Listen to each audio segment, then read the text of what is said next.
जबरदस्तीचं लग्न भाग 5. मायाने बाबाची डायरी हातात घेतली. पहिल्या पानावर लिहिलं होतं, माया, तुला हे लग्न जबरदस्तीचं वाटेल, पण मी तुझ्यासाठी हा निर्णय घेतला आहे. मायाच्या डोळ्यात अश्रू आले. बाबांनी माझ्यासाठी असं का केलं? आरव तिच्या बाजूला उभा राहिला.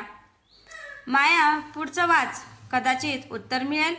मायाने पुढचं पान उघडलं. त्यावर लिहिलं होतं, ज्या व्यक्तीपासून तुला धोका आहे ती व्यक्ती आरवच्या घराच्या अगदी जवळ आहे, म्हणून तुला आरवच्या घरात सुरक्षित ठेवणं गरजेचं होतं. माया दचकली. म्हणजे माझं लग्न माझ्या सुरक्षेसाठी होतं? आरवने डायरी हातात घेतली. पुढच्या पानावर एक नाव लिहिलं होतं, पण त्या नावावर काळी शाई ओढलेली होती. माया म्हणाली, हे नाव मुद्दाम का लपवलंय? तेवढ्यात सुमित्राबाई पुढे आल्या. कारण तुझ्या बाबांना भीती होती की ते नाव समोर आलं तर त्या व्यक्तीला सगळं कळेल. मायाने विचारलं, आई, तुला हे नाव माहिती आहे का? सुमित्राबाईंनी उत्तर देण्याआधीच डायरीतून एक जुना कागद खाली पडला. कागदावर लिहिलं होतं, माझ्या मुलीला वाचवणारा माणूस तिच्या अगदी जवळ आहे, पण त्यालाच अजून सत्य माहिती नाही आहे. आरवने ते वाक्य वाचलं आणि मायाकडे पाहिलं. माया, कदाचित बाबा माझ्याबद्दल बोलत होते. माया, कदाचित बाबा माझ्याचबद्दल बोलत होते. पण त्या क्षणी बाहेरून कोणीतरी ओरडलं, आरव, डायरी माझ्या हातात दे, नाहीतर तुझ्या आईला सगळं सांगावं लागेल. सगळे दचकले. माया खिडकीकडे धावली. बाहेर उभ्या असलेल्या व्यक्तीला पाहून तिच्या चेहऱ्यावर भीतीच उमटली. कारण तो माणूस त्यांच्या घरातला नव्हता, पण त्याला सुमित्राबाईच्या भूतकाळाबद्दल सगळं काही माहिती होतं. माया खिडकीतून बाहेर पाहत होती. हा माणूस कोण आहे? आरवने तिला मागे केलं. तू इथेच थांब, मी बोलतो त्याच्याशी. आरव बाहेर गेला. तुम्हाला माझ्या आईबद्दल काय माहिती आहे? तो माणूस शांतपणे म्हणाला, तुझ्या आईने 15 वर्षापूर्वी एक गोष्ट लपवली होती आणि तुझ्या बाबांनी ती गोष्ट जाणून घेतली होती. आरवने विचारलं, कोणती गोष्ट? काय गोष्ट? तो म्हणाला, तुझ्या बाबांच्या विरोधात पुरावे तयार करणारा माणूस एकटा नव्हता. माया बाहेर आली. मग दुसरा कोण होता? तो माणूस मायाकडे पाहून म्हणाला, तुझ्या बाबांनी शेवटच्या क्षणी एका व्यक्तीला वाचवलं होतं, पण त्यासाठी त्यांना स्वतःवर खोटा आरोप स्वीकारावा लागला. मायाच्या डोळ्यात अश्रू आले. माझ्या बाबांनी असं का केलं? त्यांनी डायरीकडे पाहिलं. कारण त्या व्यक्तीला वाचवणं म्हणजे तुला वाचवणं होतं. आरव गोंधळला. म्हणजे मायाच्या आयुष्याशी त्याचा काय संबंध? तो माणूस उत्तर देणार इतक्यात घरातला दिवा अचानक बंद झाला. अंधारात सुमित्राबाईचा आवाज आला, माया, डायरी घे आणि मागच्या खोलीत जा. आता तुला तुझ्या जन्माबद्दल सत्य कळणार आहे. माया स्तब्ध झाली. माझ्या जन्माबद्दल? आरवने तिच्याकडे पाहिले. आता डायरीचं पुढचं पान उघडण्याची वेळ आली होती. माया डायरी हातात घेऊन मागच्या खोलीत गेली. आरवही तिच्यासोबत होता. मायाने थरथरत्या हाताने डायरीचं पुढचं पान उघडलं. त्यावर लिहिलं होतं, माया, तुझ्या जन्माबद्दल तुला जे सांगितलं गेलं ते पूर्ण सत्य नाही. माया स्तब्ध झाली.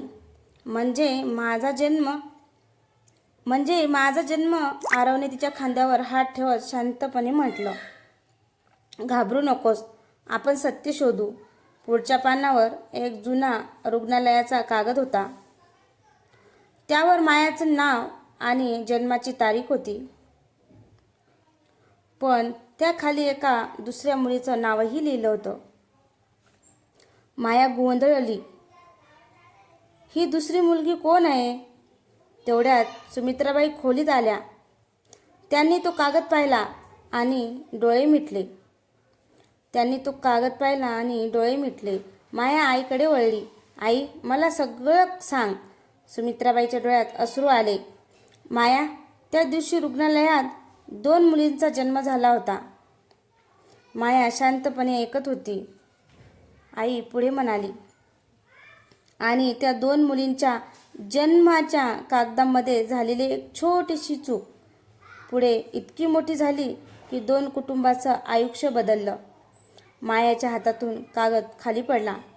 आरवने तो उचलला, पण त्याला त्यावर आणखी एक धक्कादायक नोंद दिसली. रुग्णालयातून एक मूल चुकीच्या कुटुंबाकडे गेलं होतं. आरवने मायाकडे पाहिलं. माया काहीच बोलू शकत नव्हती. मग माया नेमकी कोणाची मुलगी होती आणि त्या दुसऱ्या मुलीचं पुढे काय झालं? माया हातातला कागद घट्ट पकडून उभी होती. आई, मला खरं सांग, मी नेमकी कोणाची मुलगी आहे? सुमित्राबाईच्या डोळ्यात अश्रू आले. माया, तू माझीच मुलगी आहेस, पण तुझ्या जन्माच्या वेळी जे घडलं त्याचा गैरसमज अनेक वर्ष कायम राहिला. मायेने सुटकेचा श्वास घेतला. मग दुसऱ्या मुलीचं काय झालं? सुमित्राबाईंनी उत्तर दिलं. त्या मुलीच्या कुटुंबालाही सत्य माहिती नव्हतं, पण तुझ्या बाबांना कागदपत्रांमधील चूक लक्षात आली होती. आरवने विचारलं. मग त्यांनी ती चूक दुरुस्त का केली नाही? आई काही क्षण शांत राहिली. कारण त्याच काळात आपल्या कुटुंबावर मोठं संकट आलं. तुझ्या बाबांनी आधी तुला सुरक्षित ठेवण्याचा निर्णय घेतला. मायाने डायरीचं पुढचं पान उघडलं. त्यावर लिहिलं होतं, माया माझी मुलगी आहे याचा मला पूर्ण विश्वास आहे, पण तिच्या जन्माच्या कागदामध्ये झालेली चूक कोणी केली हे शोधणं बाकी आहे. माया म्हणाली. म्हणजे हा गैरसमजही कोणीतरी मुद्दाम निर्माण केला असू शकतो? माधव काका म्हणाले. हो, आणि त्यांचा संबंध तुझ्या बाबांच्या जुन्या प्रकरणाशी असण्याची शक्यता आहे. तेवढ्यात दारावर टकटक झाली. सगळे वळून पाहू लागले. दारात एक तरुणी उभी होती. तिने मायाकडे पाहिलं आणि शांतपणे म्हणाली, माझं नाव राधिका आहे आणि माझ्याकडे तुमच्या जन्माच्या कागदाबद्दलचा पुरावा आहे. माया स्तब्ध झाली. राधिका कोण होती आणि तिच्याकडे मायाच्या जन्माचं सत्य कसं आलं? दारात उभी असलेली राधिका शांतपणे मायाकडे पाहत होती. माया पुढे झाली. तुझ्याकडे माझ्या जन्माचा पुरावा आहे? राधिकाने होकार दिला. हो, माझ्या आईने हा कागद अनेक वर्ष जपून ठेवला होता. तिने मला सांगितलं होतं की योग्य वेळ आली की तो तुला द्यायचा. तिने एक जुनी फाईल मायाच्या हातात दिली होती. मायाने फाईल उघडली.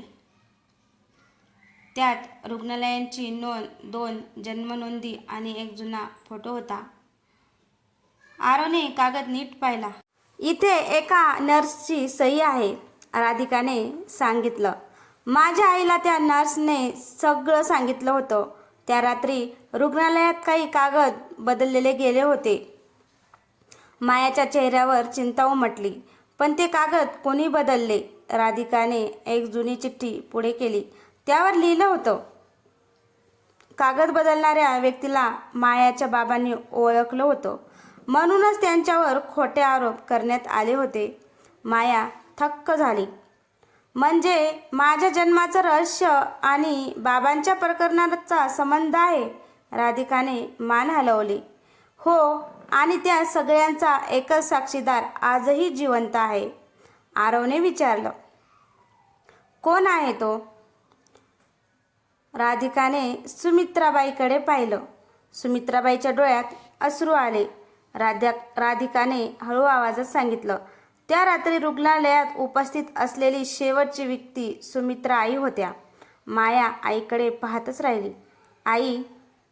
आई, तू त्या रात्री रुग्णालयात काय करत होतीस? सुमित्राबाईंनी डोळे मिटले. आता 15 वर्षापासून लपवलेलं सत्य सांगण्याची वेळ आली होती. माया आईसमोर उभी होती. आई, त्या रात्री रुग्णालयात नेमकं काय झालं होतं? सुमित्राबाईंच्या डोळ्यात अश्रू आले. माया, त्या रात्री तुझ्या बाबांनी मला रुग्णालयात बोलावलं होतं. त्यांना एका व्यक्तीवर संशय आला होता. माया विचारते, कोणावर? सुमित्राबाई काही क्षण शांत राहिल्या. रुग्णालयातील एका कर्मचाऱ्यावर. त्याने जन्माच्या कागदामध्ये काहीतरी बदलण्याचं तुझ्या बाबांना समजलं होतं. आरवने विचारलं. मग त्या व्यक्तीने हे का केलं? सुमित्राबाई म्हणाल्या, कारण त्याला कोणीतरी पैसे दिले होते, पण तुझ्या बाबांनी त्याचा पुरावा मिळवला होता. माया म्हणाली, तो पुरावा कुठे आहे? सुमित्राबाईने जुन्या कपाटाकडे पाहिलं. तुझ्या बाबांनी तो पुरावा माझ्याकडे ठेवला होता.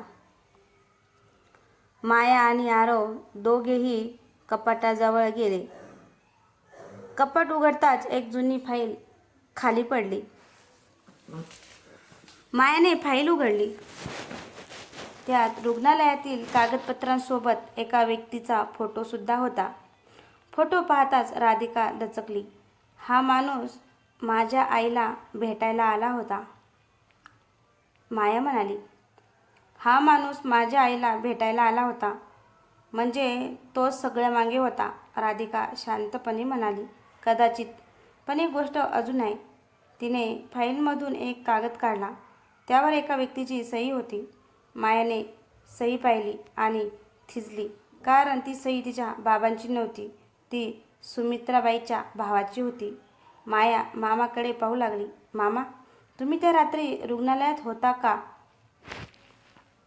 मामा काहीच बोलले नाहीत आणि त्यांच्या शांततेनेच सगळं काही स्पष्ट होत होतं.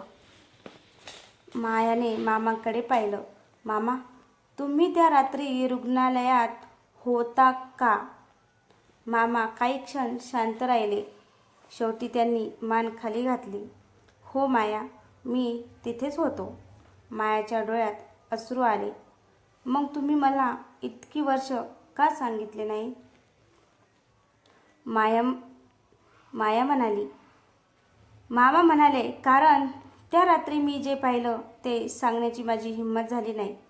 आरवने विचारलं, तुम्ही नेमकं पाहिलं काय? मामांनी सांगायला सुरुवात केली. तुझ्या जन्माच्या कागदपत्रामध्ये बदल करण्यासाठी एका व्यक्तीने रुग्णालयात प्रवेश केला होता. मी त्याला पाहिलं होतं, पण त्याने मला धमकावलं. माया म्हणाली, कोण होता तो? मामांनी फाईलमधला फोटो हातात घेतला. हा. मायाने फोटो पाहिला. ती काही क्षण स्तब्ध झाली. हा तर बाबांचा जुना भागीदार माधव काका म्हणाले.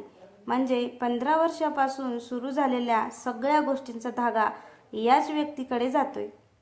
तेवढ्यात राधिकाने एक कागद पुढे केला. पण हा शेवटचा पुरावा आहे. कागदावर त्या व्यक्तीची सही होती आणि खाली लिहिलं होतं, मायाला तिच्या कुटुंबापासून वेगळं करण्याची योजना पूर्ण झाली आहे. मायाच्या डोळ्यात अश्रू आले. माझ्या बाबांनी मला वाचवण्यासाठी इतकं सगळं सहन केलं. आरव तिच्या बाजूला उभा राहिला. आता त्यांचं सत्य आपण सगळ्यांसमोर आणू. तेवढ्यात माधव काकांचा फोन वाजला. फोनवर फक्त एकच मेसेज होता, तुम्ही ज्याला शोधत आहात तो तुमच्या समोरच आहे. सगळ्यांनी एकमेकांकडे पाहिलं. माया हळू आवाजात म्हणाली, म्हणजे आपल्यातलाच कोणी? मायाने तो मेसेज पुन्हा वाचला. तुम्ही ज्याला शोधत आहात तो तुमच्या समोरच आहे. घरात एकदम शांतता पसरली. माया प्रत्येकाच्या चेहऱ्याकडे पाहू लागली. आपल्यापैकी कोण? माधव काका म्हणाले, घाईने कोणावरही संशय घेऊ नकोस. तेवढ्यात राधिकाने टेबलावर ठेवलेल्या फाईलकडे पाहिलं. थांबा, या फाईलमधला एक कागद गायब आहे. आरवने फाईल तपासली. खरंच, काल इथे एक कागद होता. मायाने विचारलं, तो कागद कोण घेऊ शकतं? सगळे सगळे एकमेकाकडे पाहू लागले. अचानक सुमित्राबाईंनी कपाटाकडे पाहिलं. माया, तुझ्या बाबांनी आणखी एक फाईल वेगळी ठेवली होती. कुठे? तुझ्या जुन्या खोलीत. माया आणि आरव लगेच तिकडे गेले. कपाटाच्या मागे एक छोटा बॉक्स सापडला. बॉक्समध्ये एक जुना टेप रेकॉर्डर होता. आरवने तो सुरू केला. मायाच्या बाबांचा आवाज ऐकू आला. जर माझ्या कुटुंबातील कोणी माझ्याशी विश्वासघात केला तर हा टेप माया आणि आरवनेच ऐकावा. माया थरथरली. पुढे आवाज आला. माझ्यावर विश्वासघात करणाऱ्या व्यक्तीचं नाव मी या टेपमध्ये सांगत नाही, कारण मला भीती आहे की हा टेप चुकीच्या हातात पडेल. क्षणभर शांतता झाली. मग त्यांनी एक संकेत दिला. त्या व्यक्तीच्या नावात र हे अक्षर आहे. माया आणि आरव एकमेकांकडे पाहू लागले. घरात अनेक नाव होती. राधिका, आरव, माधव, सुमित्रा. तेवढा टेप अचानक बंद झाला आणि मागून आवाज आला. तुम्हाला र अक्षराचा अर्थ शोधायची गरज नाही, कारण मीच तुम्हाला सत्य सांगणार आहे. सगळे मागे वळले. दारात उभी असलेली व्यक्ती पाहून माया पूर्णपणे स्तब्ध झाली. दारात उभी असलेली व्यक्ती पाहून माया थिजून गेली. ती राधिका होती. माया आश्चर्याने म्हणाली, राधिका तू? राधिकाने शांतपणे उत्तर दिलं, हो, कारण आता मला वाटतं तुम्हाला सगळं सत्य सांगण्याची वेळ आली आहे. आरव पुढे आला. तुला र अक्षराच्या संकेताबद्दल आधीपासून माहिती होती का? राधिकाने मान हलवली. हो, पण त्या रचा अर्थ माझं नाव नाही. माया गोंधळली. मग कोण? राधिकाने टेबलावर एक जुना फोटो ठेवला. फोटोमध्ये मायाचे बाबा, आरवचे बाबा आणि एक तिसरा माणूस उभा होता. राधिकाने त्या तिसऱ्या माणसाकडे बोट दाखवलं. याचं नाव रघुनाथ आहे. माधव काकांच्या चेहऱ्यावर अचानक भीती दिसली. माया म्हणाली. माधव काकाच्या चेहऱ्यावर अचानक भीती दिसली. माया म्हणाली, तुम्हाला याच्याबद्दल माहिती आहे? माधव काका शांतपणे म्हणाले, हो, रघुनाथ तुझ्या बाबांचा सर्वात जवळचा मित्र होता. आरवने विचारलं, मग तोच विश्वासघात करणार होता का? मग तोच विश्वासघात करणारा होता का? माधव काकाने उत्तर देण्याआधी सुमित्राबाई म्हणाल्या, नाही, रघुनाथ दोषी नव्हता. सगळे तिच्याकडे पाहू लागले. मग दोषी कोण? सुमित्राबाईंनी हळू आवाजात सांगितलं, रघुनाथने फक्त सत्य शोधलं होतं, पण त्या सत्यामुळे एका मोठ्या व्यक्तीचा पर्दाफाश होणार होता.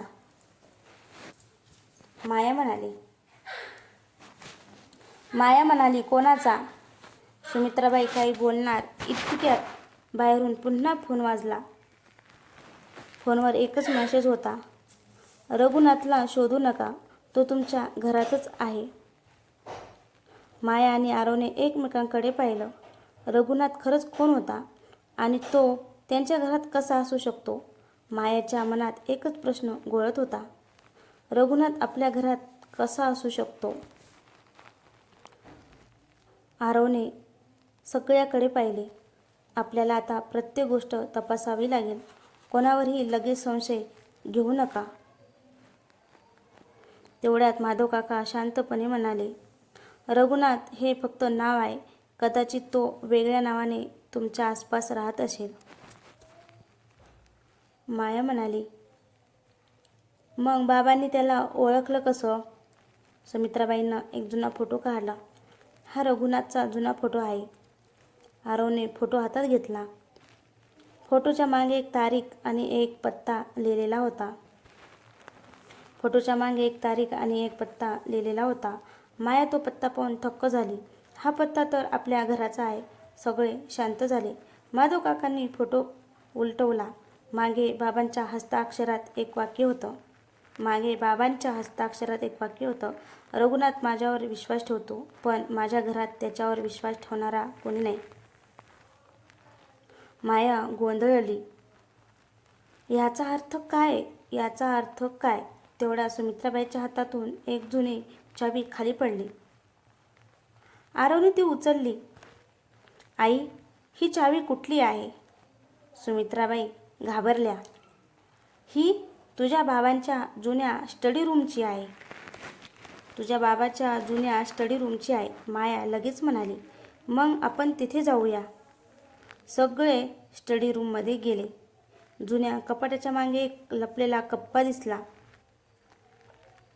आरवने चावी फिरवली. क्लिक, कप्पा उघडला. आत फक्त जुना ओळखपत्राचा फोटो होता. मायाने तो हातात घेतला आणि तिच्या चेहऱ्यावर आश्चर्य उमटलं.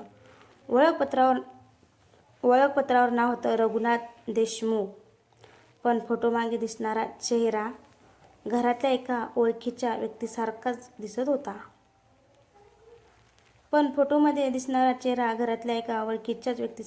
होता. तर मित्रांनो, तुम्हाला हा भाग कसा वाटला? भाग आवडल्यास कमेंटमध्ये नक्की सांगा.